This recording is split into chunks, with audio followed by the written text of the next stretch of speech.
വാക്കുതർക്കത്തെ തുടർന്ന് യുവാവിനെ നെഞ്ചിൽ കുത്തി പരിക്കേൽപ്പിച്ചയാൾ ചാത്തന്നൂർ പോലീസിന്റെ പിടിയിൽ. ചാത്തന്നൂർ മീനാട് സ്വദേശി മൊട്ട വിഷ്ണു എന്ന് വിളിക്കുന്ന അതുൽ രവിയാണ് പിടിയിലായത്. ആക്രമണത്തിൽ വരിഞ്ഞം സുന്ദരമുഖ സ്വദേശി രാജീവിന് പരിക്കേറ്റു. വാക്കുതർക്കത്തെ തുടർന്ന് യുവാവിനെ കുത്തിപ്പരിക്കേൽപ്പിച്ച കേസിലെ പ്രതിയെയാണ് ചാത്തന്നൂർ പോലീസ് അറസ്റ്റ് ചെയ്തത്. ചാത്തന്നൂർ മീനാട് സ്വദേശി മൊട്ട വിഷ്ണു എന്ന് വിളിക്കുന്ന അതുൽ രവിയാണ് അറസ്റ്റിലായത്. ആക്രമണത്തിൽ വരിഞ്ഞം സുന്ദരൻമുഖ് സ്വദേശി രാജീവിന് പരിക്കേറ്റു. കഴിഞ്ഞ ദിവസം രാത്രിയായിരുന്നു സംഭവം. വരിഞ്ഞം സുന്ദരൻമുഖ് ബസ് സ്റ്റോപ്പിന് മുന്നിൽ രാജീവും അതുൽ രവിയും തമ്മിൽ വാക്കുതർക്കമുണ്ടായി.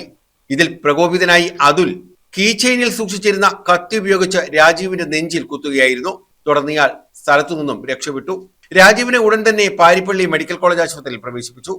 ചാത്തന്നൂർ പോലീസ് നടത്തിയ അന്വേഷണത്തിനൊടുവിലാണ് ഇയാളെ പിടികൂടിയത്.